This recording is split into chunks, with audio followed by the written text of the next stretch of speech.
it's David, and we're going to go into episode 4, session 4. I don't know, I've been really inconsistent with the titles and what I even say in these things, but again, disclaimer, I don't know, a lot of the shit I'm saying is incorrect, but I think the content is there.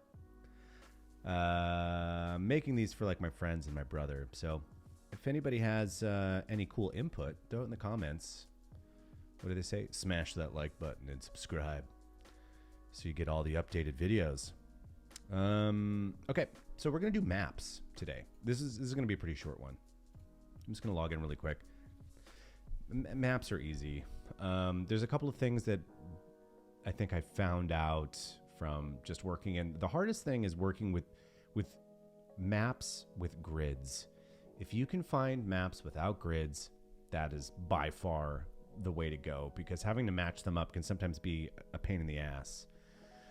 But I do use a module called, oh god, what is it? Grid Scaler. And it's this little waffle looking guy here, this little this little pretzel square that you find in your holiday Chex Mix. This one helps a lot. At least I've found it. I'm sure there are better ones. I'm not sure what they are. If you know what they are, put them in the comments. Nobody's going to comment on this. So download that if you can. And let's start here. So all of your maps go here in your scenes, depending on how you want to make whatever kind of file directory that you want. I suggest you do it in a way so you can find your stuff really quickly. You could do it by type of map. I feel like having everything in a library isn't a great call, because when you create a new world, I don't think any of your your library of scenes is in there. I'm almost positive that it isn't. They're respective of the world. Now, when you upload a map, it does save it in your local hard drive, so you can pull them out later. So having a more generic system is probably going to work better for you. But for this one, right. So here's test maps. You create as many folders as you want, folders within folders. So let's go into test maps, and we're just going to click on new scene, and let's call it Dungeon. Oops. Let's call it Dungeon. Create scene. So it's immediately going to ask a few things. The things that you really want to pay attention to is background image. I mean, these are the only things that I pay attention to, I should say, is background image. So we need a map. So let's pop over to Trusty Chrome and type in dungeon map. I mean, you can put in like, I don't know, fucking Iceway dungeon. And this one to me is really great. Super cool. Kind of looks like a Trojan, which is weird, like a Spartan soldier. But there is a grid. Now, that's not the end of things. You can find a lot of them without grids. Like this one does not look like it has one. It does have a watermark. That kind of sucks, but whatever. Let's choose this one. I don't know if this matters. I always open it up in another tab, so it is like the full size. Looks like this is going to be small, but who cares? Save image. Downloads, we're going to call it Trojan. Okay, so now we've got our map, and it is a grid. Go over here to background image, and this is where your local hard drive or directory is maybe will come in handy. So I have like dungeon maps. Dungeon maps, I just say it's kind of generic for maps. So wastes, caves, maybe I'll create a new one here and I'll say icy. Oops. Icy? Is that how you spell icy? Now let's upload it. Trojan. Select file. Cool. So we're basically done there. Now there are a few other things that you probably want to pay attention to. So grid, we're going to come to in a little bit, but lighting is the one that I really pay attention to. So it's token vision and fog exploration. I personally don't use fog of war. I know a lot of people do.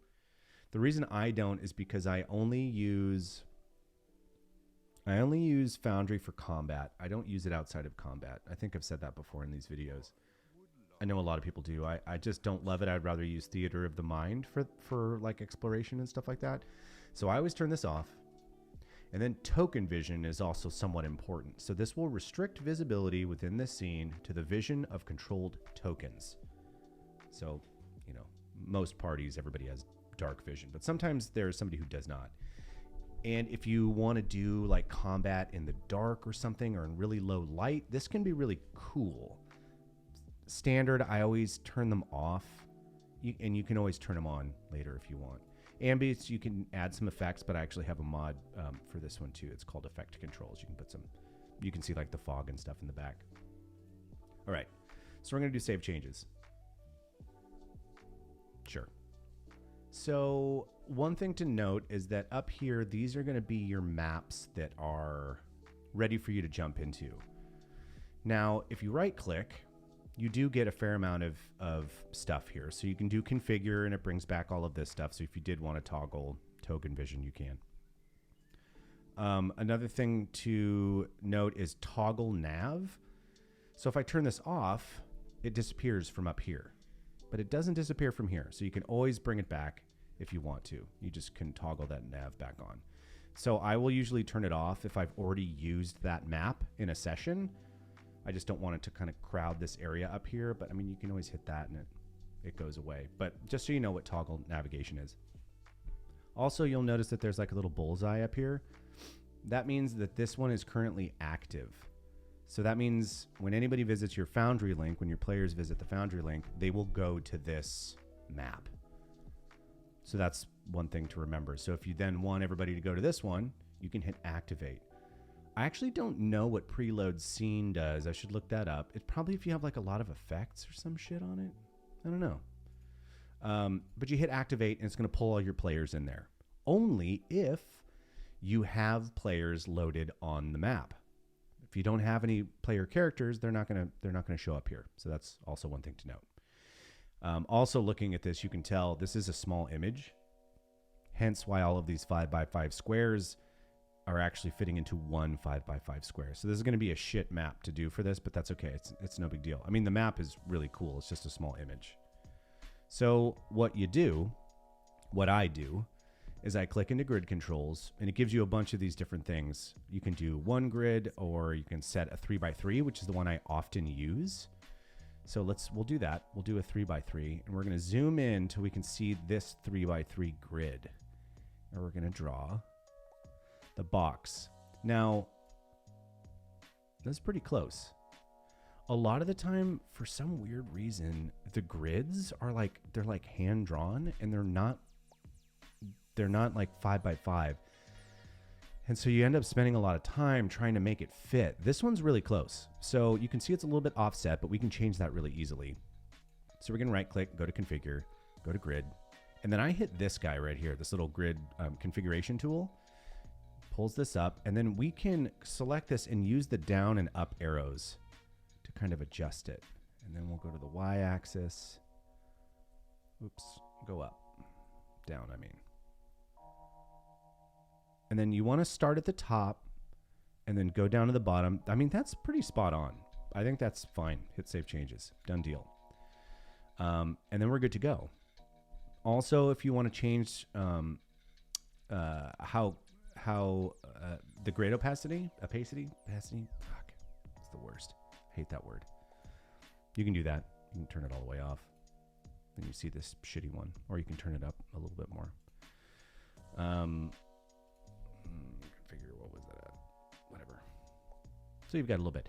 The point of that is that your characters will snap to grid, right? And so if you have them kind of conflicting with each other, it looks shitty.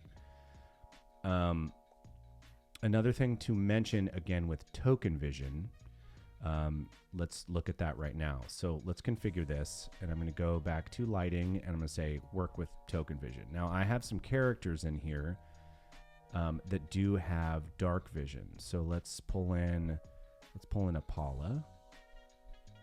Oh, her token's not working. And let's pull in Edoran. Their tokens are not working as well. I'll have to fix that. And let's make this scene nighttime. So what we're going to do is go to lighting controls, and I haven't done anything on lights yet, have I? So let's make a quick light. Let's just put like a torch.